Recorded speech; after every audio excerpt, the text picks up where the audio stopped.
Sandy was very drunk. He was lying under an azalea bush in pretty much the same attitude in which he had fallen some hours before. How long he had been lying there he could not tell, and didn't care.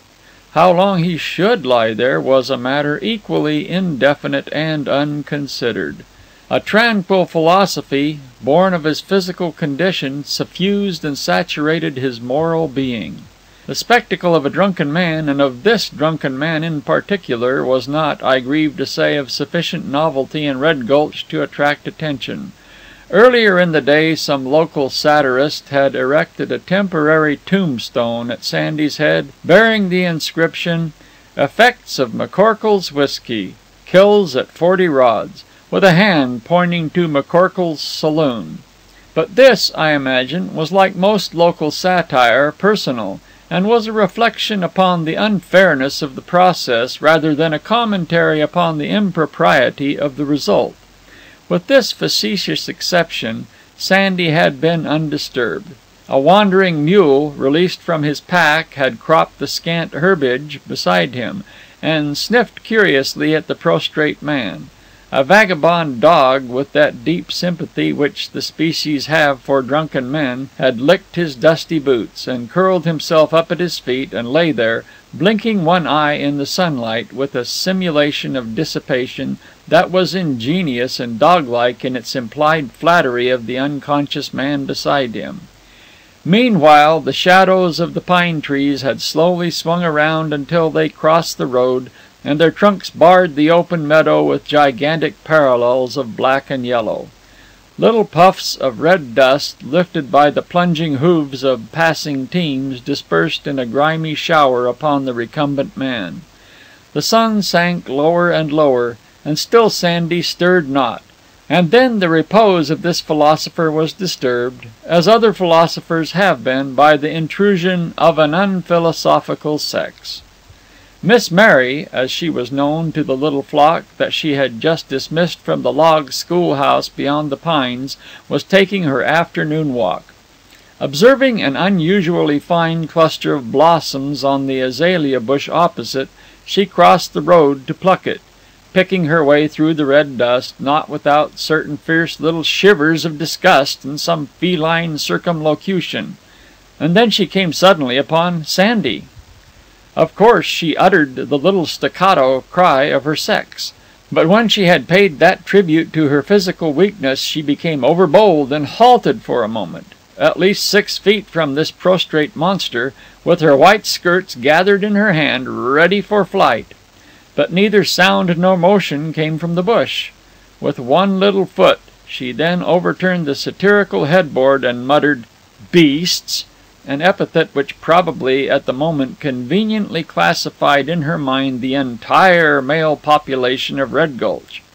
For Miss Mary, being possessed of certain rigid notions of her own, had not, perhaps, properly appreciated the demonstrative gallantry for which the Californian has been so justly celebrated by his brother Californians, and had, as a newcomer, perhaps fairly earned the reputation of being "stuck up." As she stood there, she noticed also that the slant sunbeams were heating Sandy's head to what she judged to be an unhealthy temperature, and that his hat was lying uselessly at his side.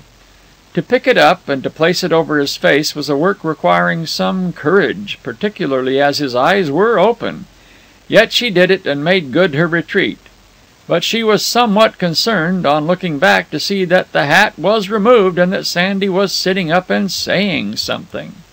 The truth was that in the calm depths of Sandy's mind he was satisfied that the rays of the sun were beneficial and healthful, that from childhood he had objected to lying down in a hat, that no people but condemned fools, past redemption, ever wore hats, and that his right to dispense with them when he pleased was inalienable. This was the statement of his inner consciousness. Unfortunately, its outward expression was vague, being limited to a repetition of the following formula: "Sunshine all right. What's her mar, eh? What's up, sunshine?" Miss Mary stopped, and taking fresh courage from her vantage of distance, asked him if there was anything that he wanted. "What's up? What's her mar?" continued Sandy in a very high key. "Get up, you horrid man," said Miss Mary, now thoroughly incensed. "Get up and go home." Sandy staggered to his feet. He was 6 feet high, and Miss Mary trembled. He started forward a few paces and then stopped. "What's I go home for?" he suddenly asked, with great gravity. "Go and take a bath," replied Miss Mary, eyeing his grimy person with great disfavour. To her infinite dismay, Sandy suddenly pulled off his coat and vest, threw them on the ground, kicked off his boots, and, plunging wildly forward, darted headlong over the hill in the direction of the river. "Goodness heavens, the man will be drowned," said Miss Mary, and then, with feminine inconsistency, she ran back to the schoolhouse and locked herself in.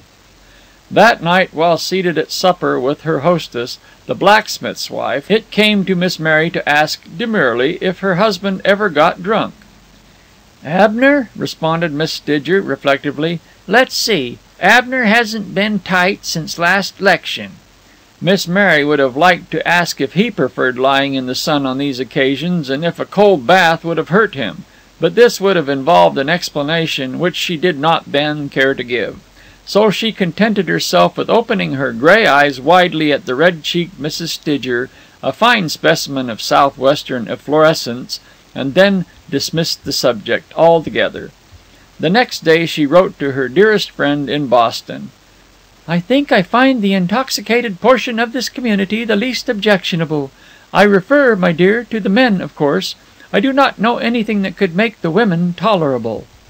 In less than a week Miss Mary had forgotten this episode, except that her afternoon walks took thereafter, almost unconsciously, another direction. She noticed, however, that every morning a fresh cluster of azalea blossoms appeared among the flowers on her desk. This was not strange, as her little flock were aware of her fondness for flowers, and invariably kept her desk bright with anemones, syringas, and lupins, but on questioning them they one and all professed ignorance of the azaleas.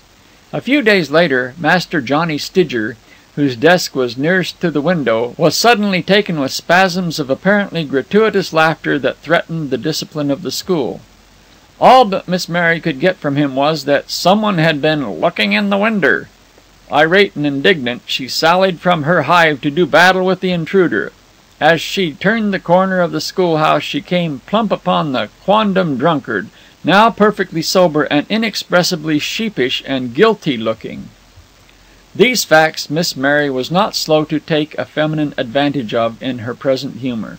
But it was somewhat confusing to observe also that the beast, despite some faint signs of past dissipation, was amiable looking, in fact, a kind of blonde Samson, whose corn-coloured silken beard apparently had never yet known the touch of a barber's razor or Delilah's shears. So that the cutting speech which quivered on her ready tongue died upon her lips, and she contented herself with receiving his stammering apology with supercilious eyelids and the gathered skirts of uncontamination. When she re-entered the schoolroom, her eyes fell upon the azaleas with a new sense of revelation. And then she laughed, and the little people all laughed, and they were all unconsciously very happy.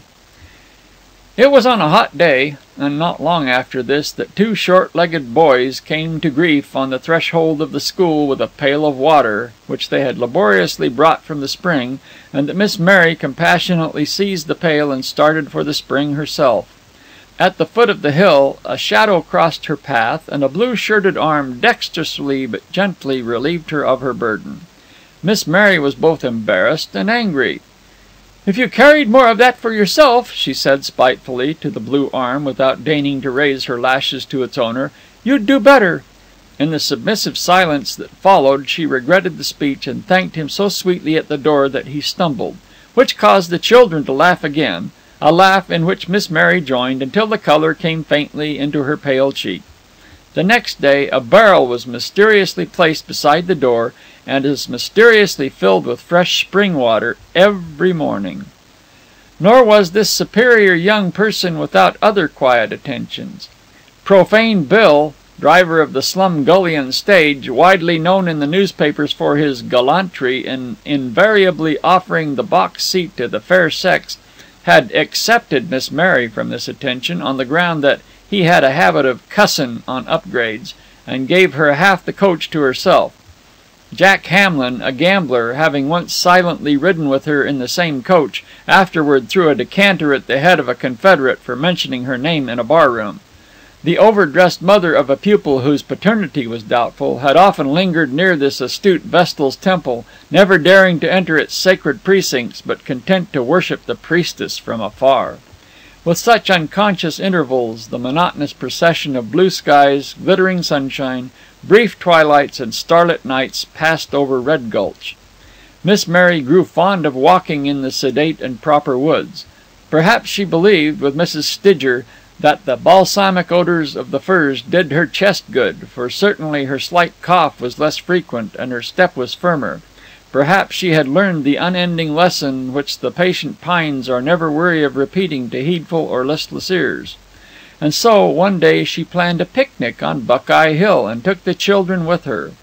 Away from the dusty road, the straggling shanties, the yellow ditches, the clamor of restless engines, the cheap finery of shop windows, the deeper glitter of paint and colored glass, and the thin veneering which barbarism takes upon itself in such localities, what infinite relief was theirs! The last heap of ragged rock and clay passed, the last unsightly chasm crossed, how the waiting woods opened their long files to receive them! How the children, perhaps because they had not yet grown quite away from the breast of the bounteous mother, threw themselves face downward on her brown bosom with uncouth caresses, filling the air with their laughter, and how Miss Mary herself, felinely fastidious and entrenched as she was in the purity of spotless skirts, collar, and cuffs, forgot all and ran like a crested quail at the head of her brood, until, romping, laughing, and panting, with a loosened braid of brown hair, a hat hanging by a knotted ribbon from her throat, she came suddenly and violently in the heart of the forest upon the luckless Sandy. The explanations, apologies, and not over-wise conversation that ensued need not be indicated here. It would seem, however, that Miss Mary had already established some acquaintance with this ex-drunkard, enough that he was soon accepted as one of the party; that the children, with that quick intelligence which Providence gives the helpless, recognized a friend and played with his blond beard and long silken moustache, and took other liberties, as the helpless are apt to do; and when he had built a fire against a tree, and had shown them other mysteries of woodcraft, their admiration knew no bounds. At the close of 2 such foolish, idle, happy hours, he found himself lying at the feet of the schoolmistress, gazing dreamily in her face, as she sat upon the sloping hillside weaving wreaths of laurel and syringa in very much the same attitude as he had lain when first they met. Nor was the similitude greatly forced. The weakness of an easy, sensuous nature that had found a dreamy exaltation in liquor, it is to be feared, was now finding an equal intoxication in love. I think that Sandy was dimly conscious of this himself. I know that he longed to be doing something, slaying a grizzly, scalping a savage, or sacrificing himself in some way for the sake of this sallow-faced, gray-eyed schoolmistress. As I should like to present him in a heroic attitude, I stay my hand with great difficulty at this moment, being only withheld from introducing such an episode by a strong conviction that it does not usually occur at such times. And I trust that my fairest reader, who remembers that, in a real crisis, it is always some uninteresting stranger or unromantic policeman, and not Adolphus, who rescues, will forgive the omission. So they sat there, undisturbed, the woodpeckers chattering overhead, and the voices of the children coming pleasantly from the hollow below. What they said matters little. What they thought, which might have been interesting, did not transpire. The woodpeckers, only, learned how Miss Mary was an orphan, how she left her uncle's house, to come to California for the sake of health and independence; how Sandy was an orphan, too; how he came to California for excitement; how he had lived a wild life, and how he was trying to reform; and other details which, from a woodpecker's viewpoint, undoubtedly must have seemed stupid and a waste of time. But even in such trifles was the afternoon spent, and when the children were again gathered, and Sandy, with a delicacy which the schoolmistress well understood, took leave of them quietly at the outskirts of the settlement, it had seemed the shortest day of her weary life. As the long, dry summer withered to its roots, the school term of Red Gulch, to use the local euphemism, dried up also. In another day Miss Mary would be free, and for a season at least Red Gulch would know her no more. She was seated alone in the schoolhouse, her cheek resting on her hand, her eyes half closed in one of those daydreams in which Miss Mary, I fear to the danger of school discipline, was lately in the habit of indulging. Her lap was full of mosses, ferns, and other woodland memories. She was so preoccupied with these and her own thoughts that a gentle tapping at the door passed unheard, or translated itself into the remembrance of far-off woodpeckers. When at last it asserted itself more distinctly, she started up with a flushed cheek and opened the door. On the threshold stood a woman, the self-assertion and audacity of whose dress were in singular contrast to her timid, irresolute bearing. Miss Mary recognized at a glance the dubious mother of her anonymous pupil. Perhaps she was disappointed, perhaps she was only fastidious, but as she coldly invited her to enter, she half unconsciously settled her white cuffs and collar, and gathered closer her own chaste skirts. It was, perhaps, for this reason that the embarrassed stranger, after a moment's hesitation, left her gorgeous parasol open and sticking in the dust beside the door, and then sat down at the farther end of a long bench. Her voice was husky as she began. "I heard tell that you were going down to the bay tomorrow, and I couldn't let you go until I came to thank you for your kindness to my Tommy." Tommy, Miss Mary said, was a good boy and deserved more than the poor attention she could give him. "Thank you, miss, thank you," cried the stranger, brightening even through the colour which Red Gulch knew facetiously as her war paint, and striving in her embarrassment to drag the long bench nearer the schoolmistress. "I thank you, miss, for that. And if I am his mother, there ain't a sweeter, dearer, better boy lives than him. And if I ain't much as says it, there ain't a sweeter, dearer, angeler teacher lives than he's got." Miss Mary, sitting primly behind her desk, with a ruler over her shoulder, opened her grey eyes widely at this, but said nothing.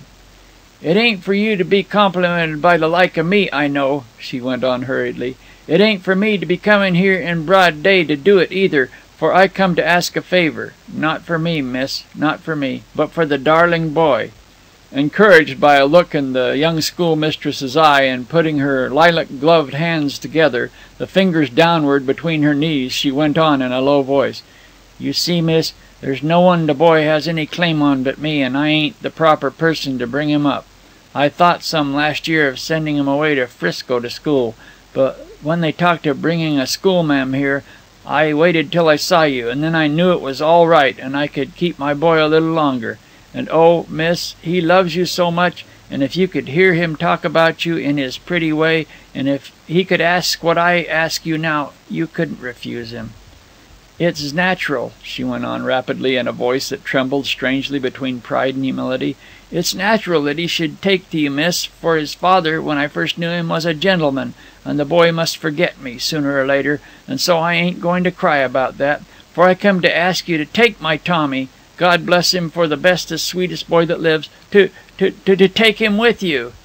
She had risen and caught the young girl's hand in her own, and had fallen on her knees beside her. "I've money plenty, and it's all yours and his. Put him in some good school where you can go and see him, and help him to forget his mother. Do with him what you like. The worst you can do will be kindness to what he will learn with me. Only take him out of this wicked life, this cruel place, this home of shame and sorrow. You will, I know you will, won't you? You will, you must not, you cannot say no. You will make him as pure and as gentle as yourself, and when he has grown up you will tell him his father's name, the name that hasn't passed my lips for years, the name of Alexander Morton, whom they call here Sandy.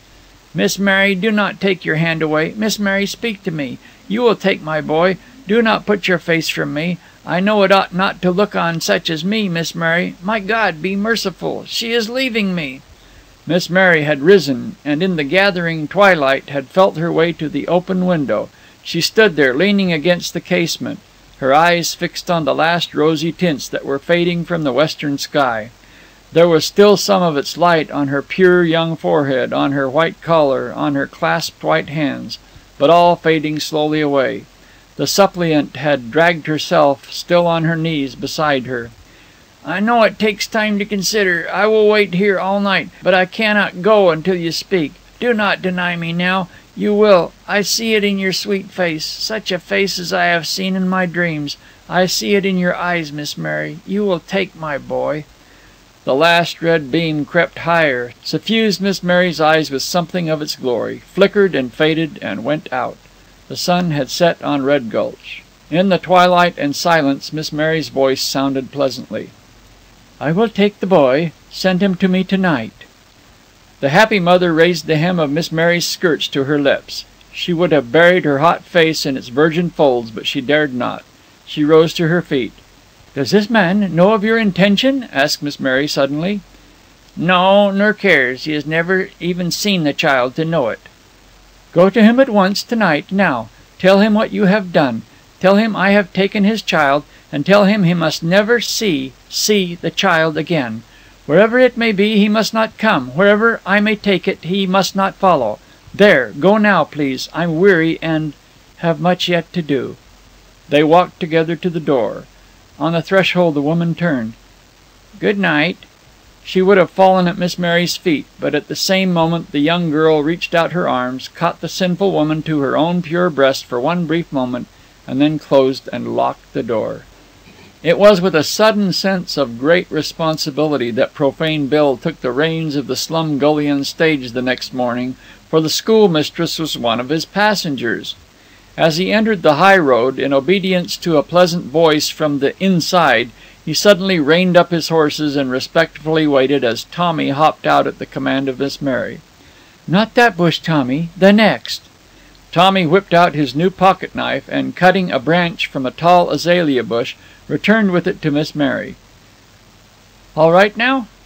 "All right." And the stage door closed on the idyll of Red Gulch. End of the